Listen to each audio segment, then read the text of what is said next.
우리들 되게 하여 주시옵소서. 이 시간 세우신 우리 선교사님 위에 함께 하시고 그 입술과 생각과 마음을 인도하여 주시기를 원합니다. 모든 말씀을 예수 그리스도의 이름으로 간절히 기도하옵나이다. 네, 감사합니다.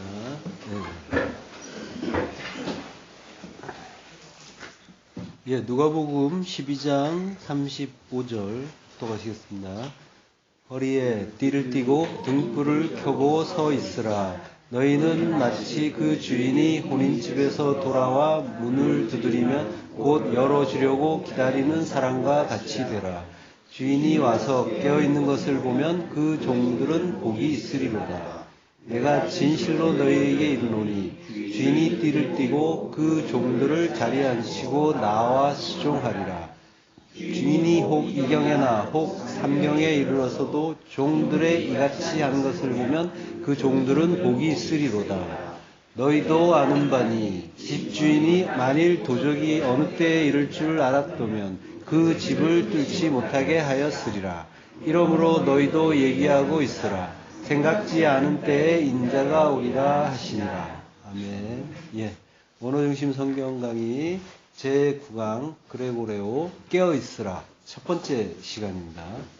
예, 분량이 좀 많아가지고 어쩔 수 없이 반으로 나눴는데요. 예, 그래서 좀 마무리가 안 된 느낌으로 오늘은 끝날 수도 있고요. 예, 그리고 이게 강의라고 했잖아요. 예, 성경 강의라고 하는데 궁금한 게 있으실 때는 중간에라도 이렇게 뭐 개의치 마시고 이렇게 물어주시면 질문하셔도 됩니다. 용인 같은 데서는 뭐 그러고 있거든요. 그러니까 너무 부담 갖지 마시고 같이 궁금한 거 또 같이 또 답하고 그러면서 나누면서 했으면 좋겠습니다. 이 누가복음 12장 40절까지 봤는데요. 요 본문의 요 바로 다음 구절 41절에 가면은 이제 베드로가 주께서 이 비유를 우리에게 하심이니까 모든 사람에게 하심이니까 하고 이제 묻는 그런 장면이 나와요. 이 베드로가 이제 왜 이런 말을 했냐면은 좀 뜬금없이 들릴 수도 있겠지만 앞에서 보면은 누가복음 1장에서 12절은 이제 제자들에게 이제 예수님이 말씀하세요. 근데 13절에서 21절까지를 보면은 이제 무리들에게 또 말씀하시는 거거든요. 그리고 또 22절에서 34절은 제자에게 하세요. 그리고 이제 본문 말씀을 하셨는데요. 그러니까 이제 베드로가 이거는 누구에게 하시는 거예요? 하고 이제 물어본 거예요. 이 대상이 이제 이렇게 교차했기 때문에. 근데 이제 예수님이 베드로의 질문에 대답은 안 하세요. 그러고 바로 또 다음 또 이렇게 비유를 하시는데요. 그게 이제 청지기 비유를 이제 또 하시죠.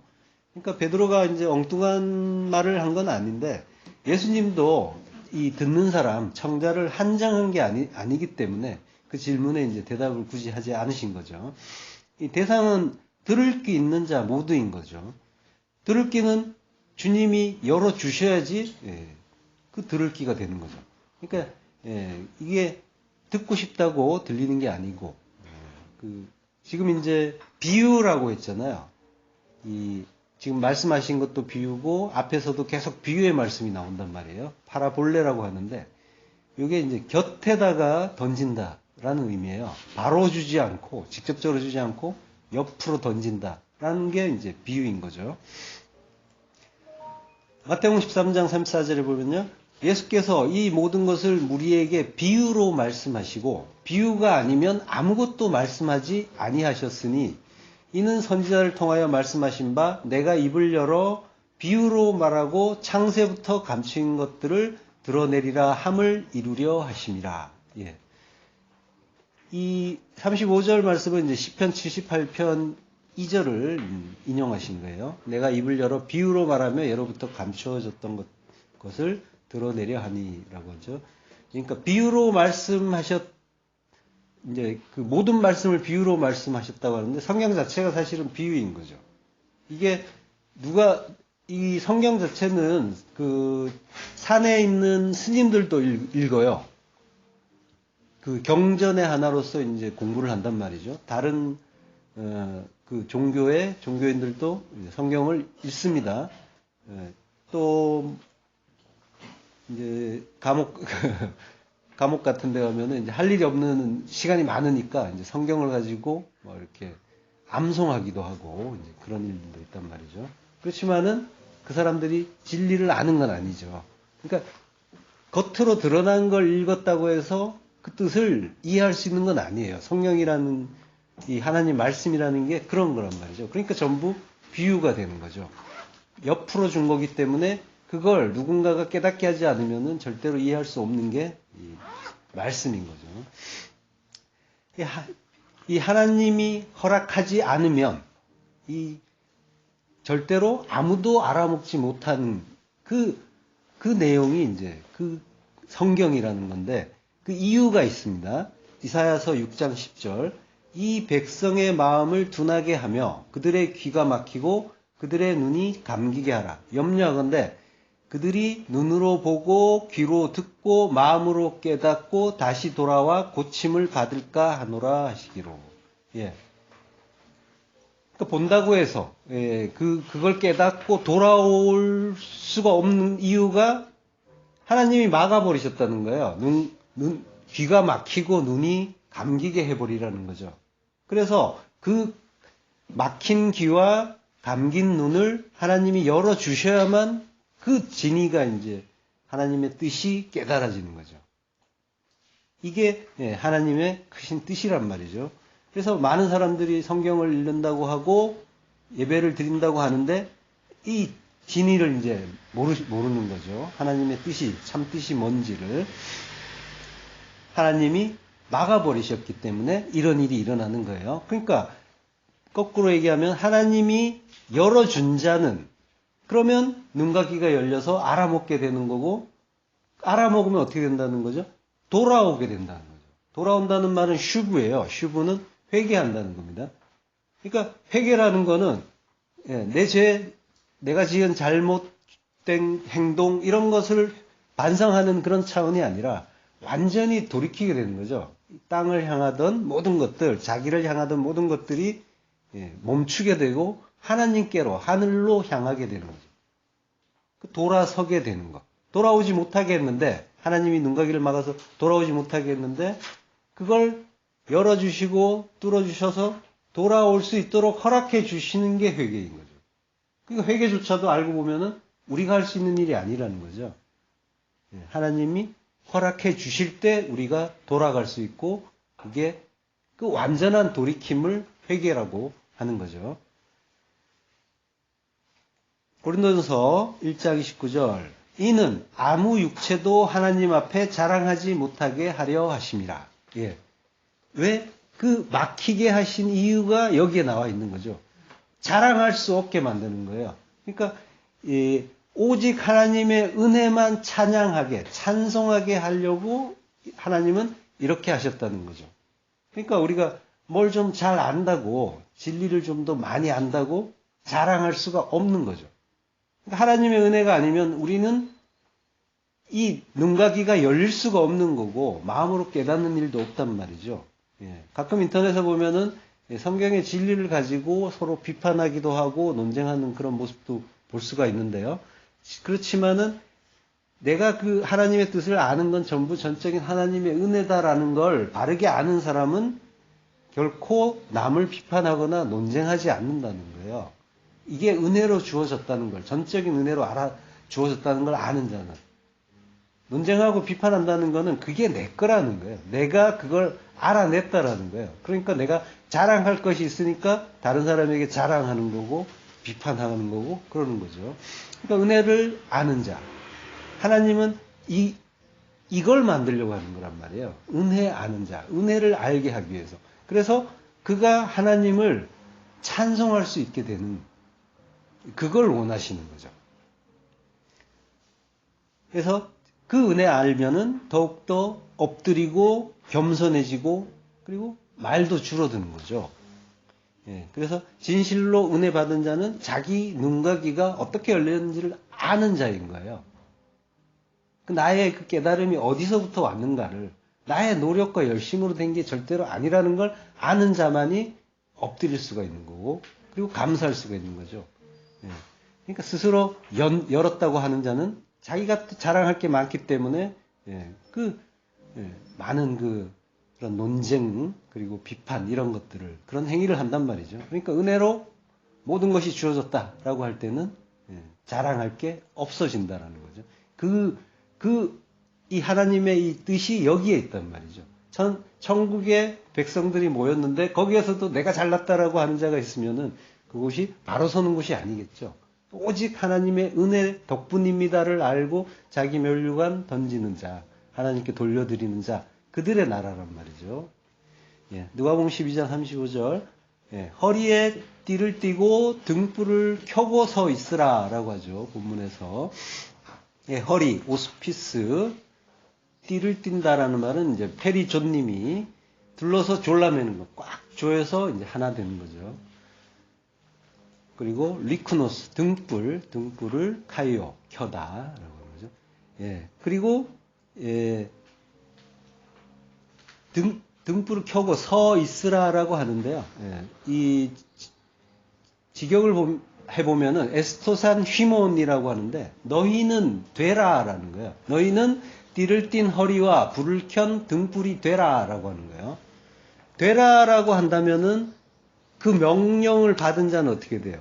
우리가 어떤 일을 해서 그렇게 돼야 되는가라고 이제 생각할 수가 있잖아요. 근데 이게 가능하지 않다는 건 우리는 성경의 맥락을 알기 때문에 알잖아요.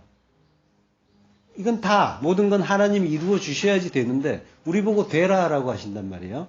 근데 띠를 띠다라는 말 보면은 페리존님이가 요게 동분사 완료 수동태예요. 이거는 뭐냐면 이미 띠가 누군가에 의해서 허리에 매어져 있는 상태라는 거예요. 그렇게 만들어 주신다는 이야기를, 그런 말씀을 너희는 되라라고 하신 거죠. 역대하 6장 9절 내 허리에서 나올 내 아들 그가 내 이름을 위하여 성전을 건축하리라 하시더니 이 허리에 띠를 띈다고 하는데 허리에 띠는 띠가 뭐냐면은 허리라는 거 의미 자체가 아들이 나오는 곳이라는 거예요. 허리에서 아들이 나온다고 하죠. 할라츠 허리. 그러니까 아들이라는 건 뭐예요? 우리가 이제 남자가 있고 여자가 있잖아요. 아들이 있고 딸이 있단 말이에요. 근데 아들은 뭐예요? 씨가 있는 자죠. 씨는 그리스도라고 하잖아요. 그러니까 그리스도가 있는 자. 그러니까 그는 어떻게 해요? 성전을 건축한다라고 하는 거죠. 성전을 짓고 그리고 성전이 되는 거죠. 스스로. 아들을 낳는다는 거는 또 내가 아비가 됐다는 거죠. 아비는 히브리어로 아부잖아요.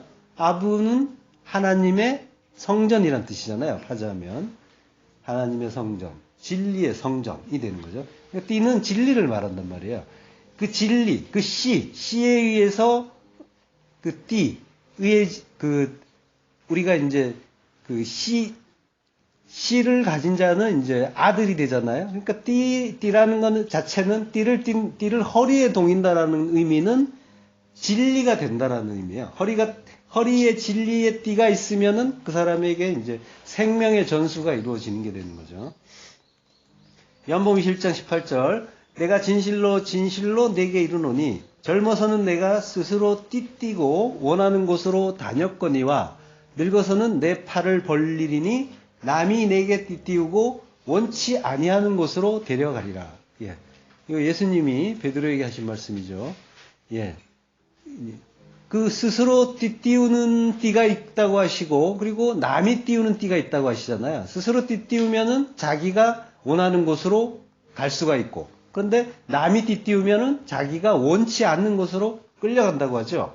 그러니까 그 띠를 하나님이 채워주시면 하나님이 메어주시면 생명이 낫는 그 허리에 둘러주시면은 그는 하나님의 그 인도하심 그리스도의 인도하심을 받아서 갈 수가 있는 거고 내가 스스로 나의 그 진리를 스스로 만들게 되면 내 원하는 대로 나의 그 자랑 삼아서 이제 가게 되는 거죠. 베드로는 이제 어떻게 된대요? 원치 않는 곳으로 끌려간다고 하죠.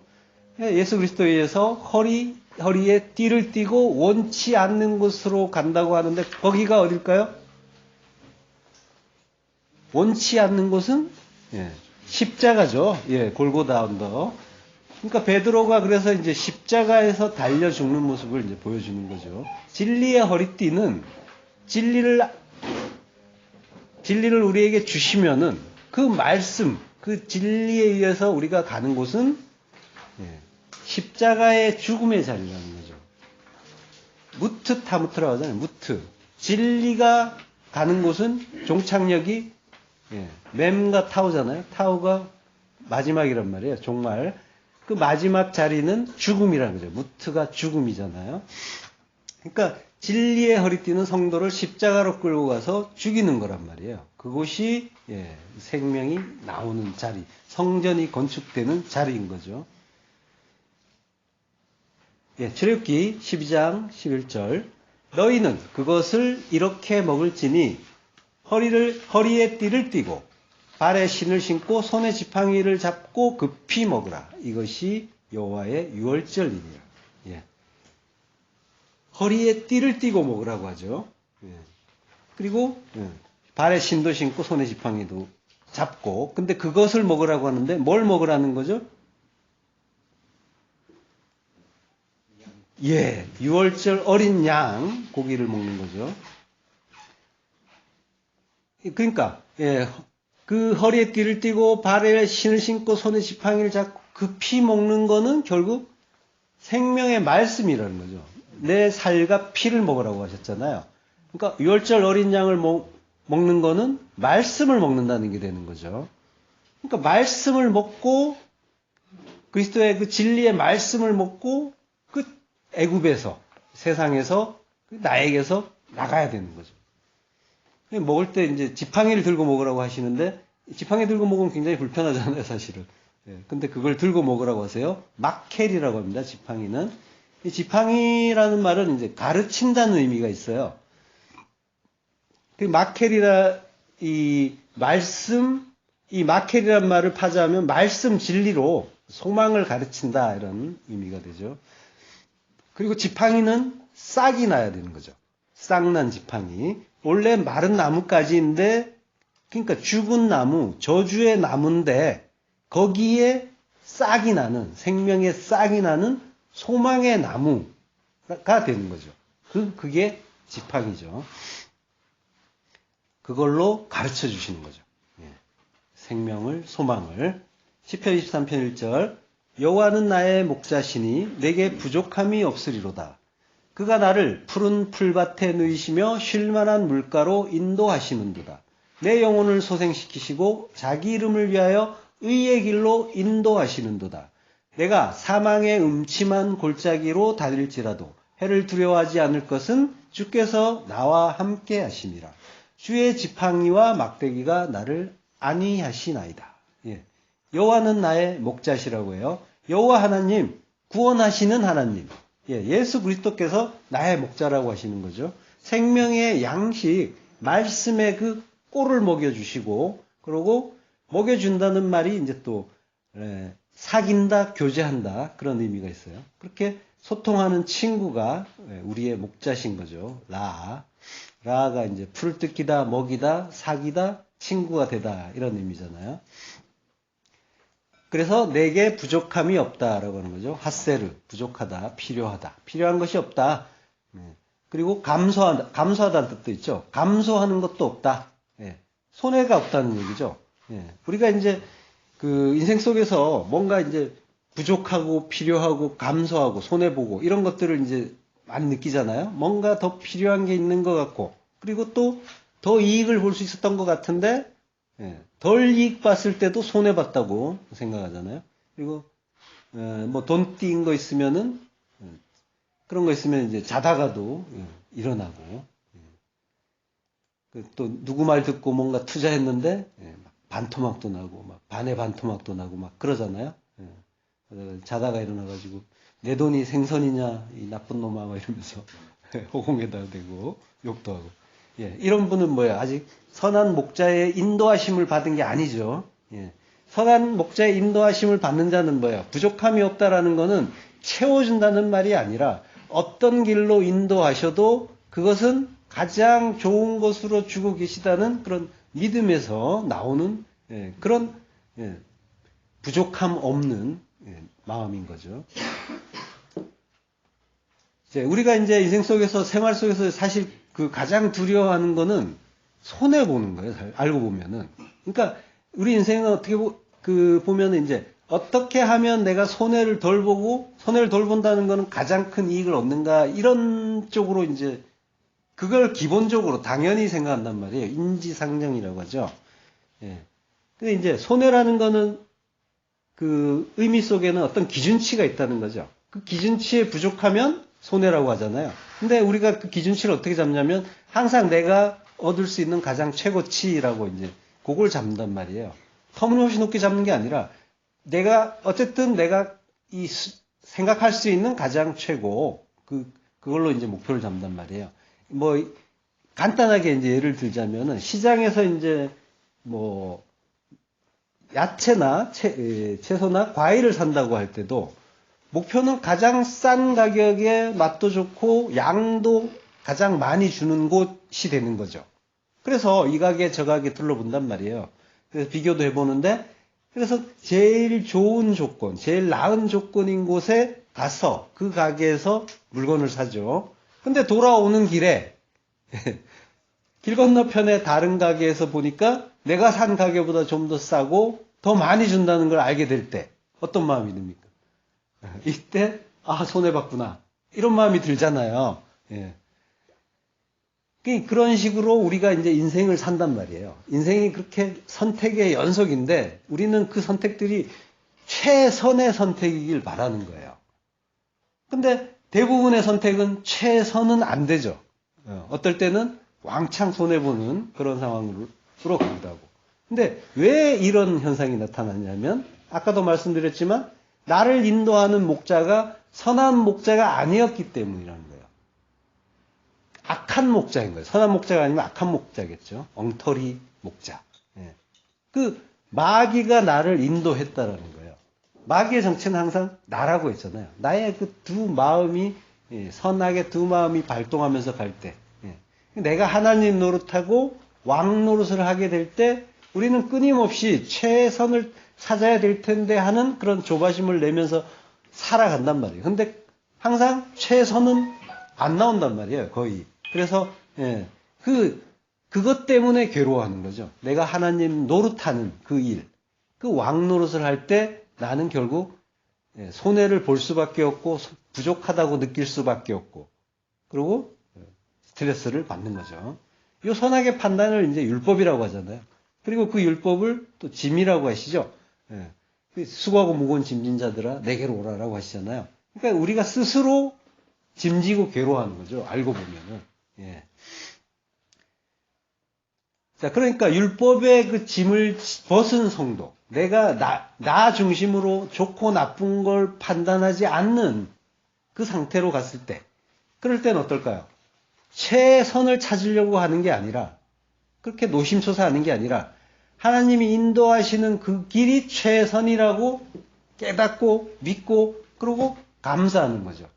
그래서 이제 어떤 마음이 갑자기 들어오느냐면요, 별거 아닌 것 같지만 좀 손해봐도, 세상적으로 좀 손해봐도 상관없다라는 그런 마음이 들어오게 돼 있어요. 이게 별거 아닌 것 같지만 굉장한 패러다임의 전환인 거예요. 우리는 기본적으로 최선을 항상 구한단 말이에요. 근데 거기에서 선한 목자가 나를 인도하실 때 나는 이제 세상에서는 손해봐도 상관없다라고 하고요. 그래서 사실은 어떤 길도 다 감사한 길이지만 이제 인생의 어떤 그런 선택을 놓고 보면은 이제 손해 좀 봐도 뭐 어때? 라는 마음이 들게 되는데 이게 굉장한 전환인 거예요. 알고 보면은. 그리고 거기에서 이제 더 나아가면은 오히려 이 세상에서 손해보는 게 하늘에서 이익이라는 그 대전환을 이루게 되는 거죠.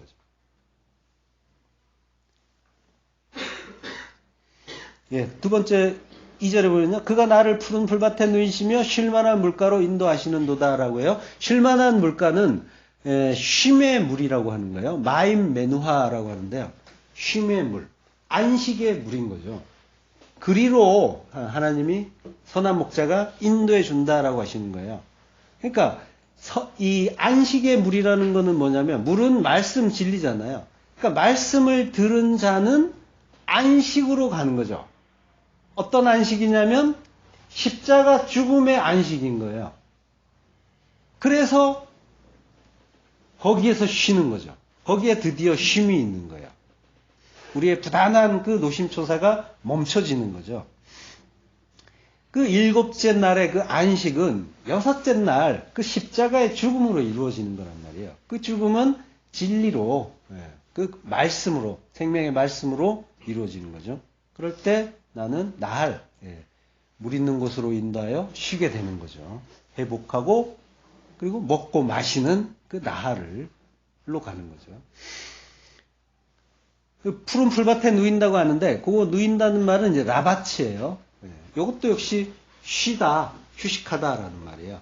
이제 히필형으로 쓰였단 말이에요. 그러니까 쉬게 하다, 휴식하게 하다 이런 의미가 되는 거죠. 푸른 풀밭에서. 출애굽기 23장 5절 내가 만일 너를 미워하는 자의 나귀가 짐을 싣고 엎드러짐을 보거든. 이 엎드러진다는 게 라바치예요. 드러눕다, 쉬다. 엎드러짐을 보거든 그것을 버려두지 말고 그것을 도와 그 짐을 부릴지니라. 너를 미워하는 자. 소나카라고 하는데요. 사네라는 말, 미워하다, 증오하다에 이제 칼 분사형이에요. 소나카인데, 카는 이제 너의 2인칭 소유격이에요. 너를 미워하는 자. 소유격은 아니고 목적격. 2인칭이 붙은 건데, 너를 미워하는 자라고 하는 거예요. 너를 미워하는 자는 뭐냐면은 원수를 말하는 거예요. 너를 미워하는 자, 소나카. 그 원수의 그 낙이라는 거는 하모르. 하모르는 이제 하마르에서 왔어요. 붉다라는 뜻입니다. 그러니까 붉은빛 짐승이라는 거죠. 낙이는. 이게 이제 아담이 붉다라는 뜻이잖아요. 그러니까 인간을 말하는 거예요. 예수님이 예루살렘에 오셔서 낙이 타고 올라가시잖아요. 우리 데리고 가신다는 거죠. 어디로? 십자가로, 골고다로. 그래서 이제 그 붉다라는 거는 그 죄를 뜻하는 거죠. 주홍같이 붉은 죄, 진홍같이 붉은 죄. 그 죄를 가진 그 인간, 아담. 그러니까 그리스도의 원수인 그 죄인들이 수고하고 무거운 짐을 가지고 가는 그 일을 얘기하는 거예요. 가다가 라바츠, 엎드려지면, 엎드려진다는 건 뭐예요? 짐을 지고 간다는 건 짐은 그 율법의 짐이라고 했잖아요. 그러니까 자기의 그 율법적인 수고를 멈추면, 그러면은 버려두지 말라라고 하는 거죠. 그걸 도와 짐을 부리라. 하달은 이제 그만두다라는 말이고, 아자브, 버려두지 말라라는 말을 이제 하달 아자브라고 하는 거예요. 그러니까 근데 그 아자브란 말이 이제 떠나다라는 뜻도 있고요. 그러니까 그를 위하여 떠나는 걸 멈추라라고 하는 거죠. 그만두라. 멈추고 그리고 아자브 타 아조브라는 말을 해요. 이게 이제 아자브가 2번 반복된 거예요. 근데 이제 무트 타무트라고 하잖아요. 무트가 반복될 때 2인칭이 타는 2인칭이란 말이에요. 그래서 아자브 타 아조브 이러면은 그 떠나는데 반복해서 말하는 거죠. 정령 떠나라, 반드시 떠나라 이런 뜻이 되는 거죠. 그리고 임모라고 해요. 임모라는 거는 그와 함께 떠나라 이런 뜻이 되는 거죠. 버려두지 말고 그것을 도와 그 짐을 부리라는 말이 그를 위해 떠나는 걸 멈추고 반드시 아자브 타아조브 임모 반드시 그와 함께 떠나라라고 하는 거예요. 그러니까 그를 데리고 오라라고 하나님이 예수님께 말씀하시는 그런 내용인 거예요. 수고하고 무거운 짐을 내려놓게 되면은 그러면은 이제 그분과 함께 동행할 수가 있게 되는 거고 그리고 그 나라로 함께 갈 수가 있게 되는 거죠. 나귀가 진 짐을 마사라고 합니다. 마사. 짐. 들어올림, 곡물, 신탁, 이런 의미가 있는데요. 그 짐에 대해서 좀 알아보면요. 민수기 4장 47절 30세부터 50세까지 회막봉사와 매는 일에 참여하여 일할 만한 모든 자라고요. 민수기에서 이제 레위인을 계수하는 장면이에요. 여러 자손별로 인구를 계수하면서 이제 그 성막에서 할 일도 이렇게 배분해 주는 거죠. 지금 민수기 이 장면은. 당시는 이제 광야에서 성막을 지었다가 그 구름기둥 불기둥이 이동하면은 그걸 걷고 뒤따라갔잖아요. 그러니까 이걸 걷게 되면은 매는 일이 굉장히 많죠. 이것도 메고 짐을 이렇게 차곡차곡 싸가지고 짊어져야 될 게 굉장히 많은 거예요. 그래서 매는 일이라는 게 따로 이제 굉장히 큰 어떤 그런 일로 이렇게 정해져 있었던 거죠. 30세부터 50세에 이른데요. 레위지파의 인구를 계수하는데 그 30세에서 50세까지라고 하는 거예요. 다른 지파들은 20세 이상의 장정이었는데 레위지파만 30세부터 50세를 계수하고 있는 거예요.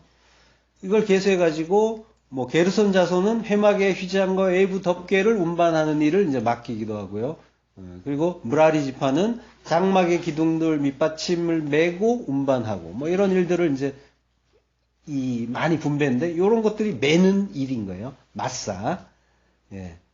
그 이제 신학자들은 이제 이 사람들의 어떤 그 분배된 일을 보면서 어떤 지파는 어떤 자손들은 좀 더 거룩한 일을 하고 어떤 자손들은 좀 더 덜 거룩한 일을 했다라고 이제 뭐 이렇게 분석도 해놨는데 이거 그렇게 볼 건 아니고 레위는 전부 뭐예요? 그리스도의 모형인 거죠.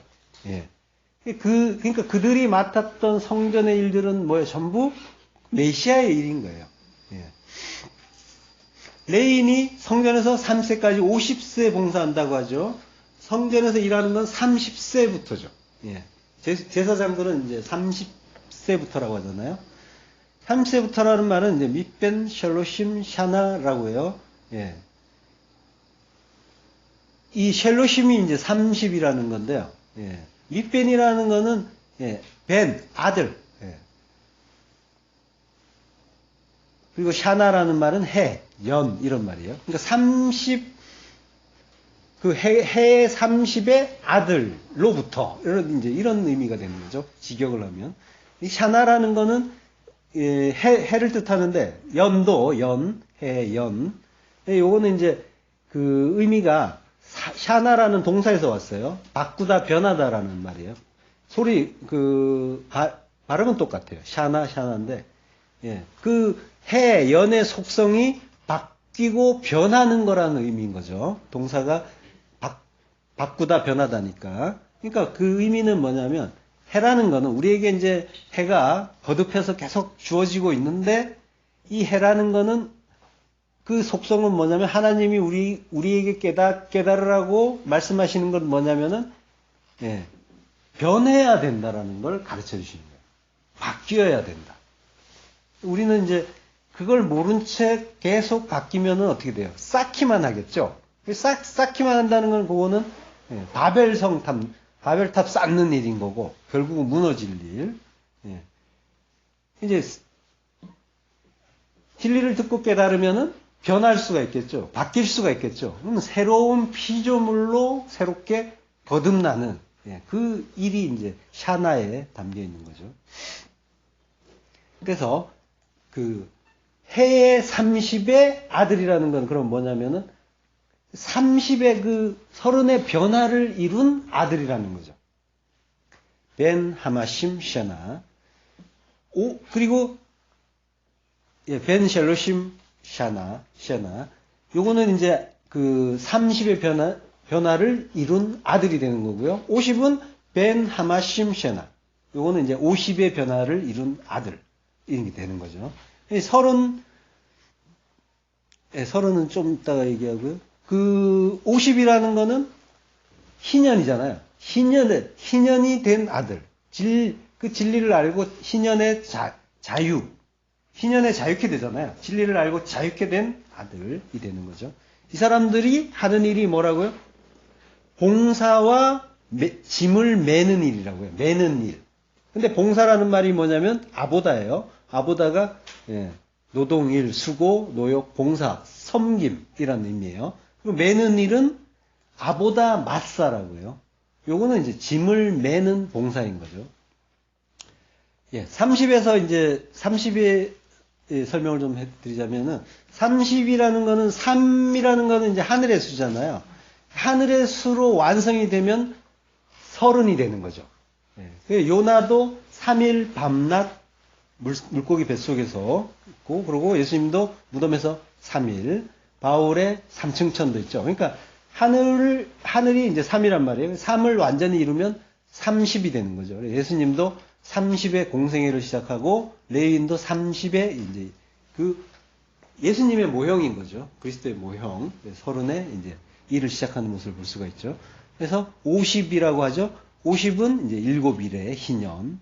그러니까 성전이 완성되는 게 49잖아요. 7일에. 지난 시간에 했죠. 성전 완성 기간이 49년. 그래서 7일에라고 하잖아요. 그러니까 성전이 완성되는 때가 50인 거죠. 그래서 여호와의 은혜의 때고 자유가 공포되는 그런 때인 거죠. 그러니까 메시아가 하시는 일을 가르쳐 주는 거예요. 그 레인이 이제 매는 일을 했다고 하는데 그것들이 이제 전부 그 구원을 설명하는 것들이죠. 그리고 이 레인들이 맨 게 마사라고 했잖아요. 이 나귀가 맨 짐과 같은 말이에요. 그러니까 짐을 지는 봉사, 짐을 드는 섬김을 한다고 하는 거죠. 그리스도도 메고 붉은빛 짐승, 아담들도 매는 그 짐. 이런 거, 요게 뭐예요? 요게 무슨 짐을 지는 거죠? 그러니까 짐을 진다고 하는데 이 섬김은 무슨 짐을 지는 섬김일까요? 요 섬김이. 요걸 이제 알아볼게요. 요 마사의 짐의 동사가 뭐냐면 나사예요. 나사가 이제 들어 올린다는 거예요. 가지고 간다. 레위기 16장 22절. 염소가 그들의 모든 불의를 지고 접근하기 어려운 땅에 이르거든 그는 그 염소를 광야에 놓을지니라.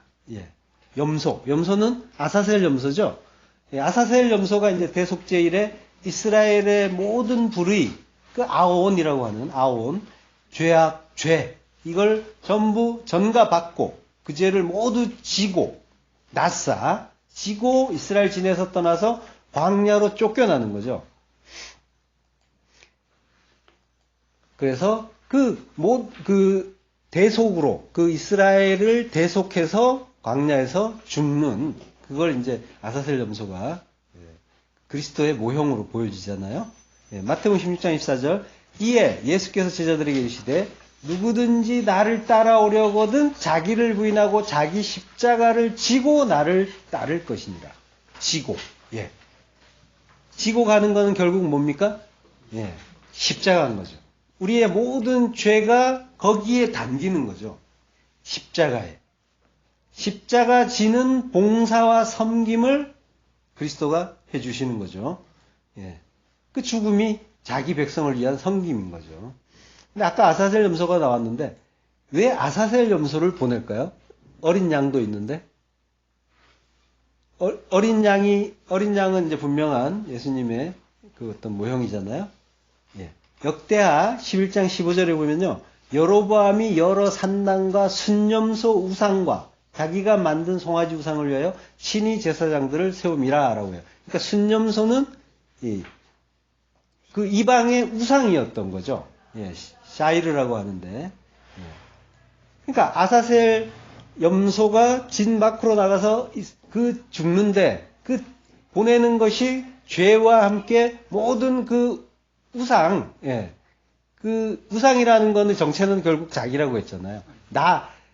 내가 어떤 나의 그 두 마음으로 어떤 것들을 볼 때 그것들은 전부 나를 위하는 일이 되고 그걸 어떤 대상에 투영시켜서 그 기도를 하고 이제 그 희망을 갖고 이렇게 하는 거죠. 원함을 드러내는 거죠. 그 우상의 정체가 결국 나라는 거죠. 그러니까 나의 그 우상까지도 함께 버리는 거죠. 죽이는 거죠. 그 속에 예수님의 의미까지 담겨 있잖아요. 예수님을 그리스도로 보지 못하고 보이는 예수님으로 볼 때 그 예수님은 십자가 지고 죽으셔야 되는 거죠.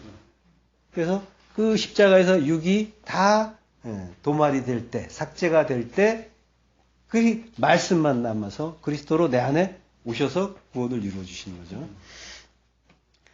히브리서 13장 13절 그런즉 우리도 그의 치욕을 짊어지고 영문 밖으로 나아가자. 예.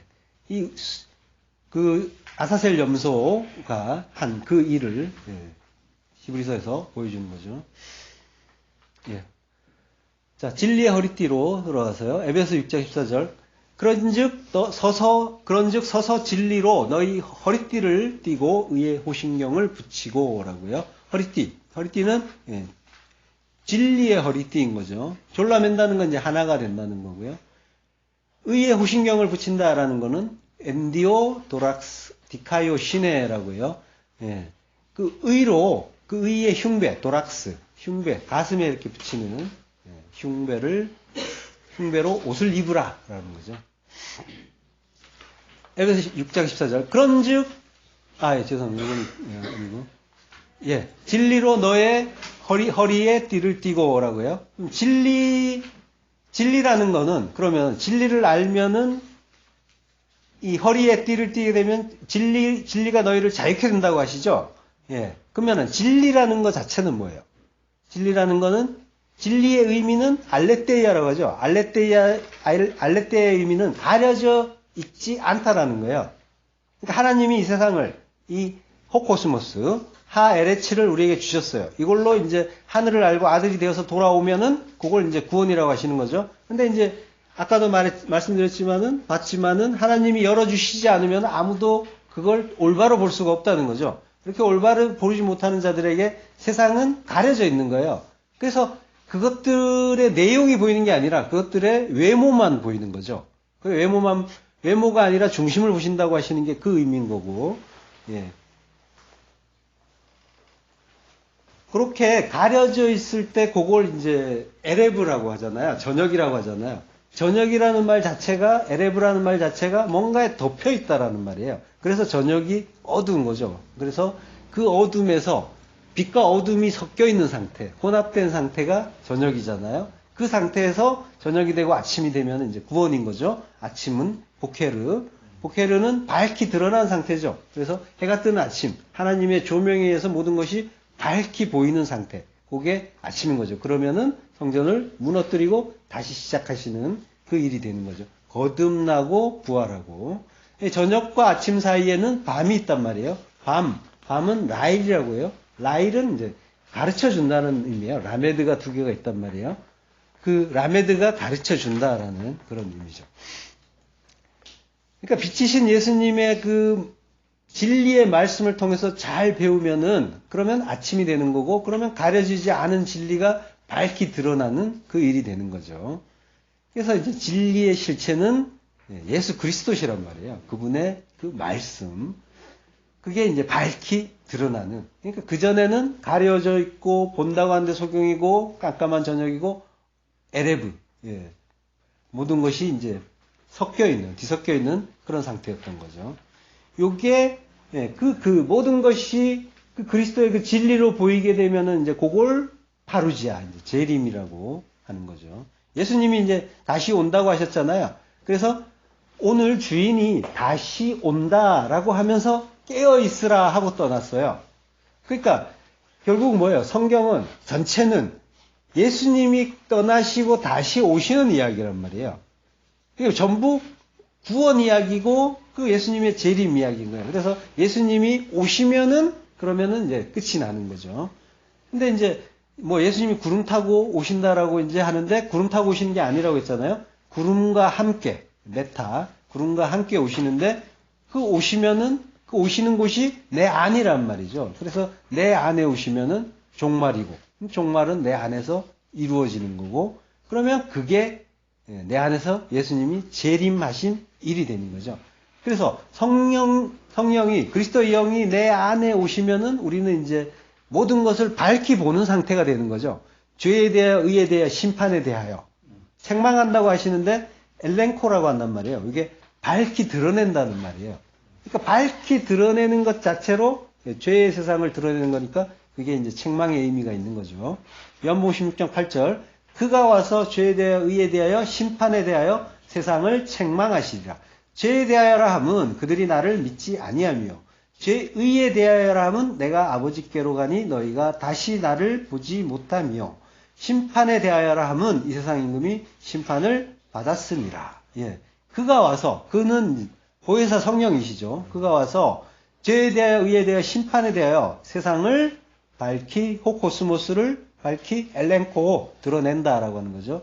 그러니까 세상이 어떤 곳인지 우리가 어떤 존재인지 드러내 주시는 거죠. 빛은 그 역할을 하신단 말이에요. 빛이 오셔야 그걸 알 수가 있게 되는 거고. 그래서 우리 안에 진리의 성령이 빛으로 오시면 우리는 원래 혼돈과 공허고 흑암이었단 말이죠. 근데 거기에 이 세상과 나의 정체가 드러나는 거죠. 요게 이제 폭로하는 건데요.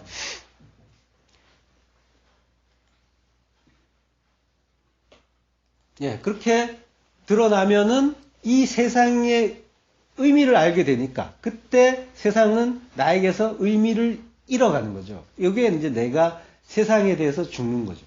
예. 더 이상 그것이 애면글면하고 붙잡아야 할 곳이 아니라는 걸 알게 되는 거고 바울의 말처럼 배설물로 보이게 되는 거고 그러면은 거기에서 눈을 떼고 진짜 중요한 그 속에 담겨있는 의미, 진리 그걸 보게 되는 거죠. 그래 보이지 않는 그것이 실체로 다가오게 되는 거고 예. 그래서 땅을 끌어안고 살던 그 내가 땅에서 벗어나면 그러면 이제 하늘을 향해서 돌아서게 되는 거고 그리고 끌어안고 살던 데서 일어났으니까 하늘로 우뚝 서는 거고 이걸 이제 시스템이라 하고 그리고 우뚝 선 것 그것을 스타우로스 기둥 예, 십자가라고 하는 거죠. 요걸 이제 우리 인생 속에 다 담아 주신 거예요. 예. 태어나서 기다가 그리고 예, 말씀을 먹고 양식을 먹고 서는 것 예, 을 통해서 예, 그렇게 하늘 향해서 우뚝 십자가가 서면은 나는 이제 십자가에 달려 거기에 달려서 죽은 자가 되는 거죠. 예, 요걸 이제 아나스타시스 부활이라고 하는 거죠. 그러면 내가 이제 하나님 나라가 되잖아요. 요 일이 나중에 일어나는 막연한 일이 아니라 예, 지금 내 안에 일어나는 거예요. 천국은 여기 있다 저기 있다 할 것이 아니라 너희 안에 있다라고 하시잖아요. 예. 자 그렇게 예, 모든 것들을 밝히 알게 되고 그 그리스도의 그 진리가 예, 나의 것이 될 때 이게 이제 부활이고 재림이고 하는 거죠. 그 속에서 그 과정에서 이제 우리는 세계관, 가치관, 어떤 경험, 습관에 따른 이제 갖가지 판단 이런 것들이 모두 이제 부정되어야 되는 거죠. 그것들에서 떠난다는 게 어려워요. 그래서 그 완전한 그 부정이 이루어진다는 게 의외로 쉽지가 않습니다. 왜냐하면은 나는 그것으로 살아왔기 때문에 예, 나를 이룬 게 그거란 말이에요. 평생 동안 쌓아온 게 그건데 하루아침에 모든 것을 도려내야 된단 말이에요.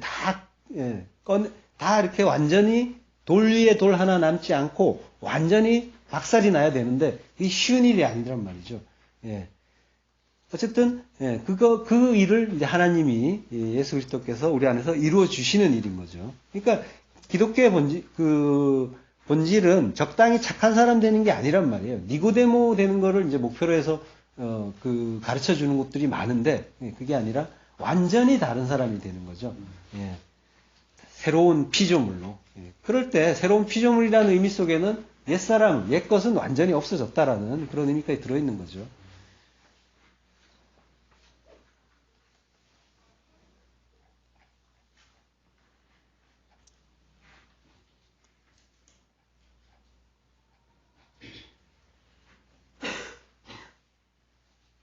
예. 로마서 이제 8장 36절을 보면은 기록된 바 우리가 종일 주를 위하여 죽임을 당하게 되며 도살당할 양같이 여김을 받았나이다 함과 같으니라 라고 하죠. 종일이라는 말이 뭐냐면은 하루 종일이 아니라 홀로스 호 헤메라 모든 날이란 말이에요. 모든 날에 죽임을 당한다는 거죠.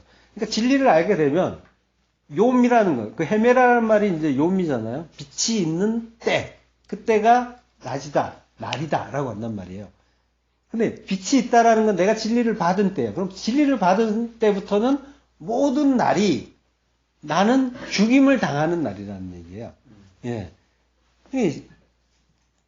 그 다나토, 죽임을 당한다는 말은 다나토인데, 다나토스의 죽음이란 말이죠.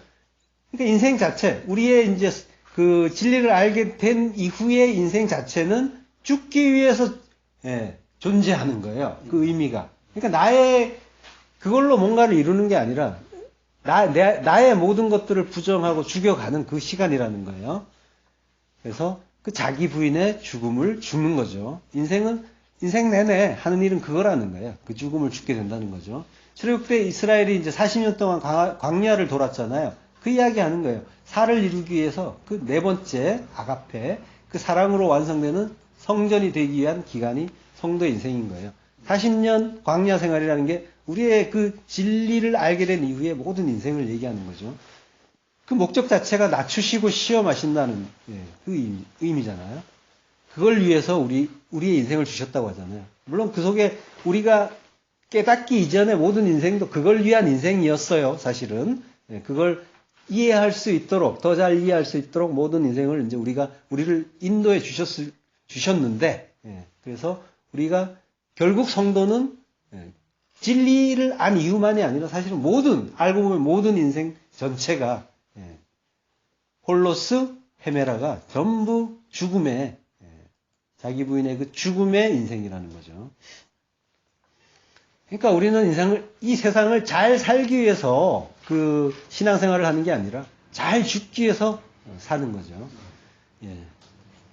물론 이제 죽는 것도 하나님이 죽여주셔야 하지만 잘 죽으면 하나님이 살려주시고 부활시켜 주시는 게 그게 이제 구원이고 은혜인 거죠. 하나님이 이 세상을 주신 이유가 바로 이거라는 거예요. 다른 게 아니라 하나님 나라 가르쳐 주시려고. 죄를 통해서, 어둠을 통해서, 이 세상을 통해서 하나님의 하나님의 그 빛, 하나님의 그 나라를 보고 깨달으라고 하시는 거죠. 세상은 그런 용도인 거예요. 다른 걸 찾는 게 아니라. 죄에 대하여 그들이 나를 믿지 아니하며 라고 하죠. 죄라는 건 하마르티아예요. 그들이 나를 맨이라는 말이 사실은 번역에서 빠져있는데요. 진실로 나를 확실하게 믿지 않았다. 이게 죄다. 이렇게 그 말씀을 하시는데 이게 지금 예수님이 내가 지금 세상에 왔는데 그들이 나를 믿지 않아서 그게 죄다라고 말씀하시는 것처럼 들리잖아요. 그렇죠? 예수님이 사실 이런 말씀을 하신다면은 조금 편협한 그런 느낌이 들죠. 물론 이것도 죄가 맞아요. 그렇지만은 그런 그 의미로만 말씀하셨다고 이해하기가 조금 이제 협소한 그런 느낌이 들어요. 나를 믿지 아니하며라고 하는데 이 말을 다시 보면 호티우 피스티오 에이스 에메라고 해요. 에이스 에메라고 해요. 호티는 이제 뭐뭐 하는 것이다. 뭐뭐 때문이다. 이런 말이고요. 우크 피스티오라는 건 믿지 않았다라는 말이에요. 근데 믿지 않았기 때문이다. 뭐 믿지 않은 것이다. 이런 의미니까 이제 틀린 게 없죠. 맞는데 나를이라고 번역된 에이스 에메를 보면은요. 에이스가 뭐뭐 안으로예요. 무엇을 향하여 뭐뭐 안에, 나 안에. 그러니까 죄라는 거는 에이스 에메. 그러니까 에이스라는 거는 인투의 의미가 있다고 했잖아요. 이게 예수님이 베드로에게 깊은 곳으로 가서 그물을 던져라고 할 때 에이스 비도스라고 했잖아요. 깊음 안으로 가서 깊음 안에다가 던져라. 라고 했잖아요. 에이스 에메 내 안에 들어와서 믿지 않은 거. 그게 죄다라고 하신 거죠. 근데 죄라는 거는 선악과를 먹은 이제 아담들의 그 두 마음을 말하잖아요. 그 좋고 나쁜 거를 스스로 판단하는 하나님처럼 된 거. 요걸 이제 율법이라고 하는 거고요. 그러니까 율법의 상태에서 하나님의 말씀을 따르고 하나님을 믿는다고 하는 거는 뭐예요? 여전히 자기로 모든 것을 보고 자기 마음에 드는 걸 따르고 택하는 일이 되는 거죠. 대다수의 그 교인들이 이런 식으로 하고 있잖아요. 이 사람들이 하는 그 믿음은 뭐예요? 내 마음에 드는 하나님을 믿는 믿음인 거죠. 하나님을 믿는 믿음이 아니라 그 안에서 믿는 게 아니라 이 금송아지 만들면서 그러잖아요. 우리를 위하여 우리의 하나님을 만들라. 그래서 내 마음, 나를 위하는 나를 위해서 내 마음에 드는 하나님을 내가 만들겠다라고 하는 거죠. 그리고 그 하나님을 여전히 그렇게 믿고 있다라는 거죠. 그러니까 창세 이래로 죄인들이 그 내 안에 아니라 내 밖에서, 예수님이 하시는 말씀이죠. 내 밖에서 덜덜 떨면서 믿는다고 하는데, 그러면서 한 일은 뭐예요? 희생제사 드린 것밖에 없잖아요. 덜덜 떨면서 요렇게 이거 빨리 내 죄를 전가해서 얘를 희생제물로 바쳐야지 내가 죄에서 구원되지. 그 마음. 예. 아무도 못 알아먹고 나를 내 안에서 믿지 않고 내 밖에서 떨면서 믿는다고 하더라. 그게 바로 죄다라고 이제 하시는 게 이 말씀인 거죠. 죄에 대하라 하면 그들이 내 안에서 믿지 아니하니요.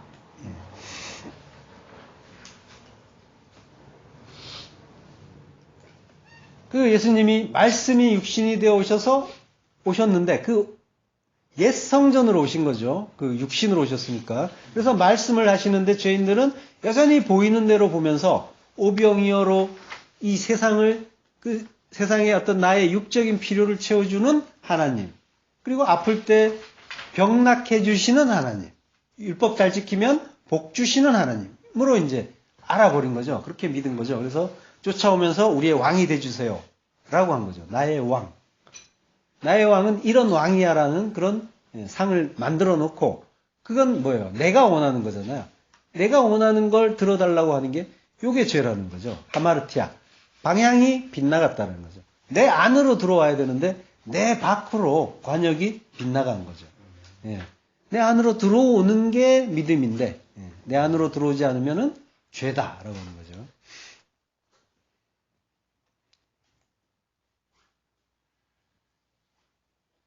그래서 이제 이런 구절을 볼 때 그런 오해를 좀 했죠. 그 예수님 당시에 이제 예수님이 오셨는데 나를 믿지 않는 게 죄다라고 이렇게 하는 걸로 우리가 이제 조금 보고, 그래서 그걸 또 당연하게 생각했단 말이에요. 예수님 안 믿으면 죄지 이제 이랬던 거죠.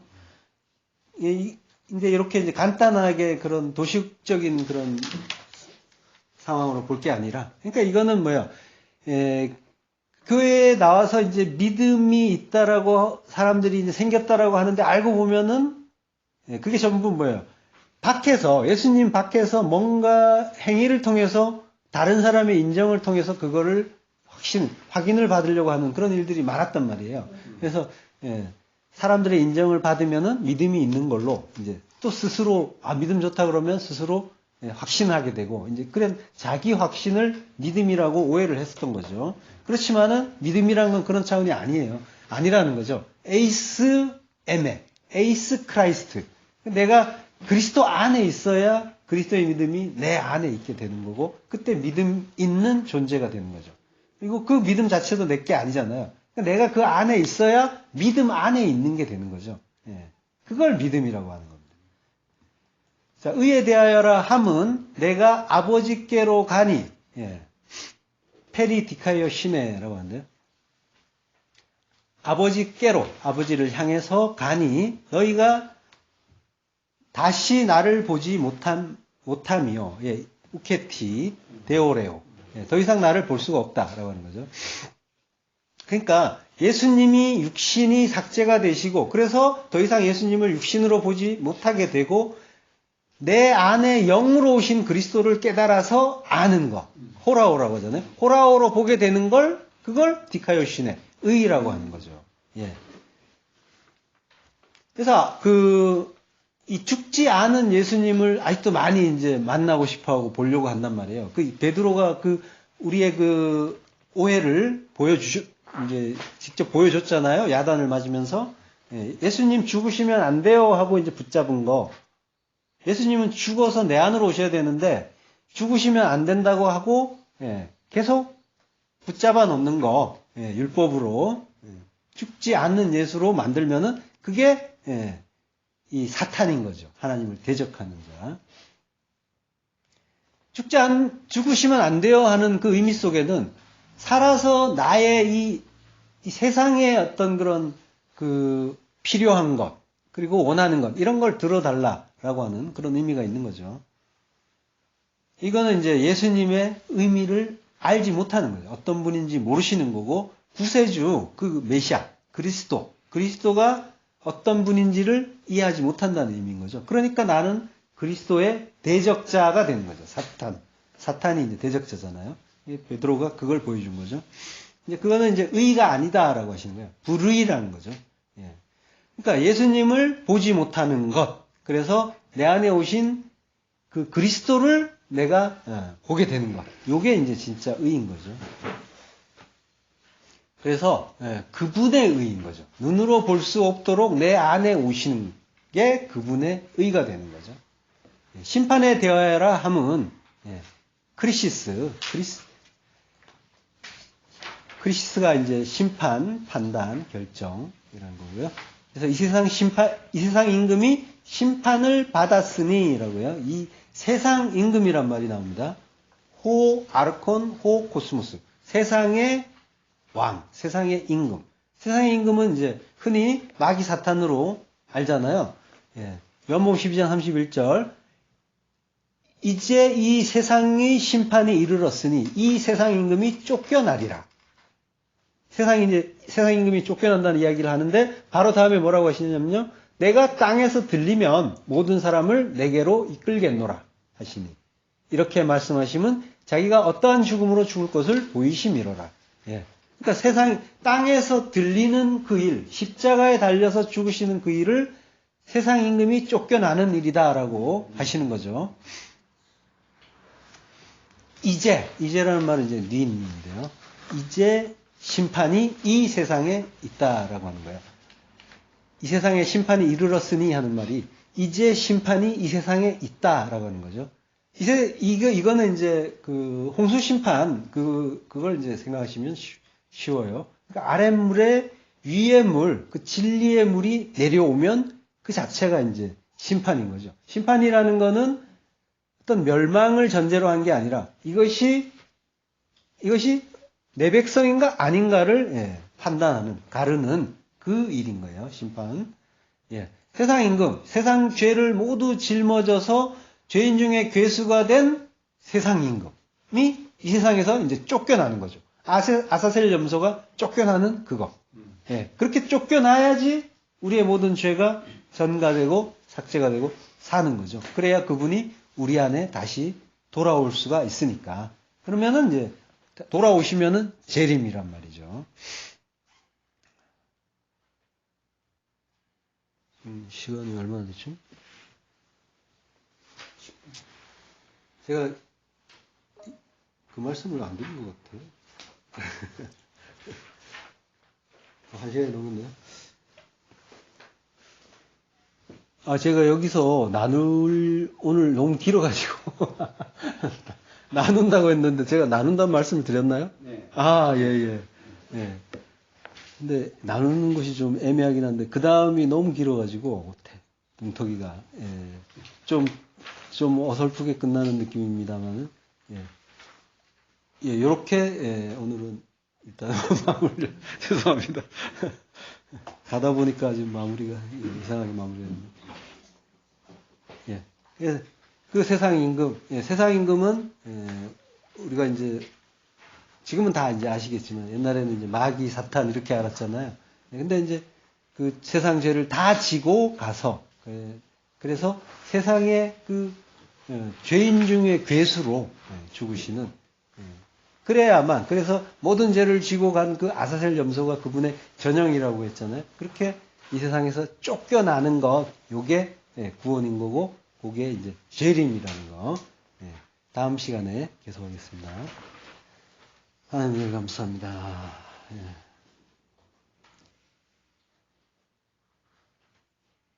우리를 깨어 있으라 하고 하는 우리의 주이신 그리스도께서 떠나셨는데 우리가 그 깨어 있는 그 의미가 무엇인지를 우리 이 시간을 통해서 바르게 알게 하시고 이를 통해서 깨어있는 자, 물론 하나님이 그리스도께서 깨어있게 만들어 주시는 것이 그것이 깨어있는 것이겠습니다만은 우리가 하나님의 진리를 바르게 알고 그 하나님의 그 뜻 안에서 자유롭게 그리고 그 우리의 모든 그 죄를, 우리의 모든 수치를 홀로 담당하시고 아사셀 염소로 죽어주신 그 은혜를 바르게 알아서